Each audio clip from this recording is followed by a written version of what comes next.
안녕하세요. 박칠순 TV입니다. 오늘은 지난 16, 17일 윤석열 대통령의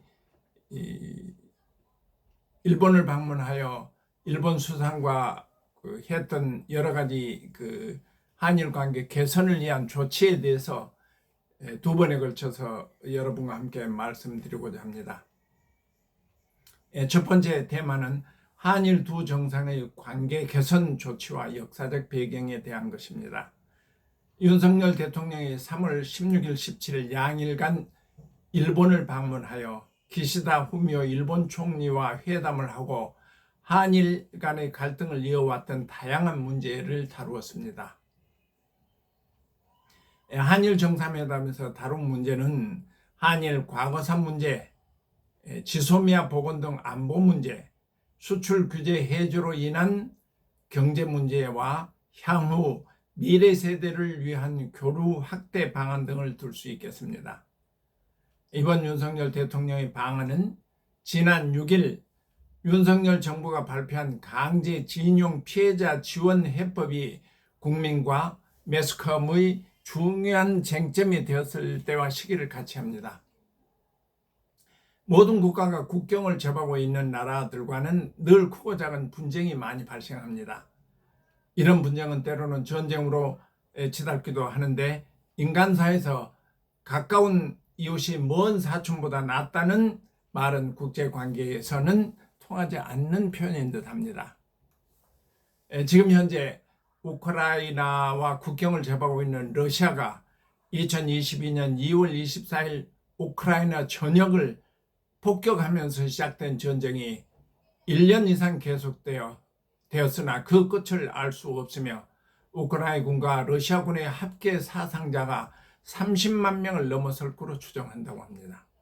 경제협력개발기구 OECD는 이번 전쟁에 따른 세계 경제 손실 규모가 올해 말까지 약 3,627조 원에 이를 것이라고 전망했습니다.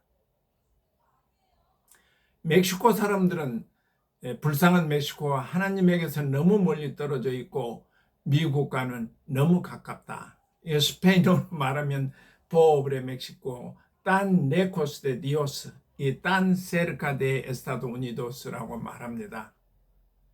멕시코 국민에게는 정치, 경제, 사회, 문화, 외교 등 많은 분야에서 세계에서 가장 강한 미국과 이웃이 결코 이로운 것이 아니라는 뜻일 것입니다. 물론 예언은 있습니다. 국경을 접하고 있는 프랑스와 독일은 역사적으로 늘 갈등과 전쟁을 가졌던 국가로 나폴레옹 3세 당시 보불전쟁과 제1, 2차 세계대전에서도 양국은 철천지 원수 간의 적대 관계였습니다. 그러나 1963년 1월 20일 프랑스 샤를 두골 대통령과 당시 서독 콘라트 아데나워 총리가 파리의 엘리자궁에서 맺은 독일 프랑스 화해협력조약, 엘리자 조약이라고 합니다. 예, 서명하면서 두 나라는 적대 관계를 청산하고 친근한 이웃으로 협력의 새 시대를 열게 되었습니다. 유럽에서 중추적인 역할을 하는 두 나라의 협력 관계가 그 후 유럽연합과 유로를 탄생시키는 삼파약을 했다는 관측입니다. 독일과 프랑스 화해협력조약을 이끌었던 프랑스 두골 대통령과 서독 콘라트 아데나워 대통령은 국내에서는 물론 국외에서도 현대 정치사에서 중요한 발자국을 남긴 정치가들이죠. 지금 상황에서 긴 국경을 접하고 있는 러시아와 중국, 그리고 중국과 북한은 우호 관계를 갖고 있는데 이는 이념을 바탕으로 거대 세력인 미국을 비롯한 자유우방과 적대 대결 상태이기 때문일 것입니다. 사실 한국과 일본은 바다를 사이에 두고 국경을 접한 국가 간이면서 역사적으로 수많은 불행한 과거를 가지고 있습니다. 일본의 잦은 침략은 물론 현재까지도 독도 영유권 문제 등이 계속되고 있으며 1592년 임진왜란과 1597년 정유재란은 우리 국가의 위기도 했습니다. 특히 1910년의 굴욕적인 한일 합방과 1945년 해방까지 국권을 잃어버리고 겪어야 했던 식민 지배의 역사가 우리 국민의 가슴 속에 남아서 반일 감정으로 남아 있습니다.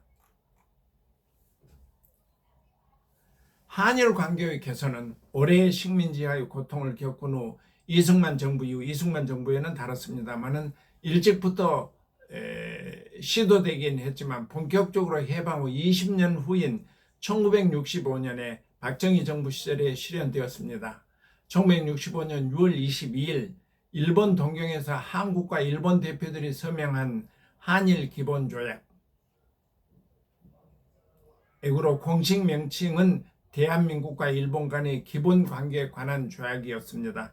이는 국교 정상화와 전후 보상 문제의 해결을 위해 한국 정부와 일본 정부 사이에 체결되었던 첫 번째 조약입니다. 이 기본조약 제2조 1에서 기본관계에 관한 조약은 두 당사국 간의 외교 및 영사관계를 수립한다라고 명시되었고 한국과 일본의 수교를 결정한 것입니다.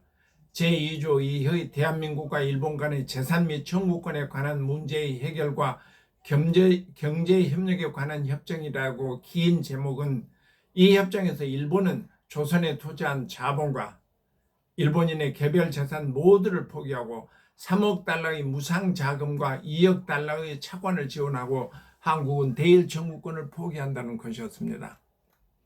결국 이 조약은 한국 국회에서 8월 14일 야당 의원들이 불참한 가운데 한일협정 준비 동의안이 의결되었고 1965년 12월 18일 발효된 것입니다. 기본관계 조약과 한일 청구권 협정은 1961년 5월 16일 쿠데타로 집권한 박정희 대통령이 국가 발전을 위해서 주로 원조에 의존했던 이승만 정부의 한계를 인식하고 일본과의 국교 정상화를 통해 자본과 차관이 필요했기 때문에 이 조치를 한 것이라고 봅니다. 일본과의 국교 정상화 뜻을 발표하자 전국의 대학생들과 고등학생까지 물론 야당 정치인과 시민들이 1963년 6월 3일 사태 등 대대적으로 반정부 시위를 벌였고 정부는 서울에 위수령을 내리고 대학에 군대를 주둔시키는 등 정부는 국민의 엄청난 반대 투쟁과 마주해야 했습니다. 국민의 극심한 반대에 부딪혀 이 협정은 그 이후에 양국 간 해석의 차이로 위안부 피해자 문제와 강제징용자 문제가 발생한 것입니다. 최종적이며 불가역적이라는 표현을 일본은 한국의 어떤 주체든 일본에 대한 피해 보상을 요구할 수 없다고 받아들인 것인 반면 한국의 요구할 수 없다고 해석했지만 한국은 정부 간의 보상만을 요구할 수 없다고 받아들인 것입니다. 그래서 한국의 법원에서 진행됐던 소송은 위안부 피해자 문제와 강제징용자 문제 모두가 개인이 일본 정부나 일본 기업을 상대로 해서 제기한 소송인 것입니다. 물론 정부는 이 협정에 의거 모든 문제를 일괄 해결했다는 주장이고 한국으로선 개인이 일본 정부나 일본 기업의 소송 제기를 하는 것을 막히지 않았다고 해석한 것입니다. 그런 해석 차이의 결과 한국 대법원이 2018년 10월 30일 강제동원 피해자의 위자료 청구권을 인정하는 판결을 하여 신일철 죽음 전 일본 제철입니다. 강제징용 피해자들에게 각각 1억 원씩 배상하는 판결을 하고 2019년 신일철 죽음의 한국 내 자산을 압류했습니다. 이에 일본 측은 국제법에 기초해 한국 정부와 맺은 협정을 한국 대법원이 뒤집었다고 비판했습니다. 더욱이 일본 정부가 대한민국 대법원의 판결에 대한 보복 조치로서 2019년 7월 반도체 디스플레이 핵심 품목 등 세 종류의 한국 수출을 규제하였습니다.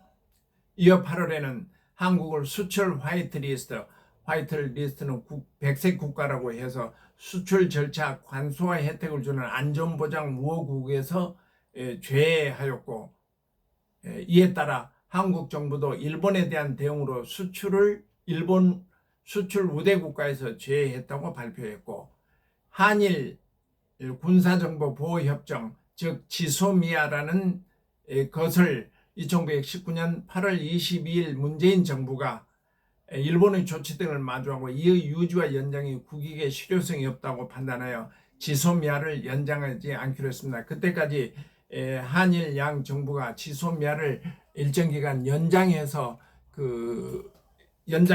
활용했었는데 문재인 정부에서 2019년 8월 22일 이제는 더 이상 지소미아를 연장하지 않겠다. 군사정보보호협정을 연장하지 않겠다. 그렇게 발표한 것입니다. 이 지소미아는 북한의 공격 등 대한민국 정부와 일본 정부 간의 군사비밀 정보의 보호에 관한 협정으로 한일 양국이 북한과 북한사의 동향, 핵과 미사일에 관한 정보 등을 공유할 수 있게 한 협정으로 2016년 11월 23일 국방부 장관과 나가미네 야스마사 주한 일본 대사가 서명함으로써 체결했던 조약입니다. 협정입니다. 이런 여러 가지 일련의 협정과 조약이 체결된 경과 배경을 알아보았습니다. 감사합니다. 박재순 TV입니다. 건강하시고 일상의 행복 누리시기 바랍니다.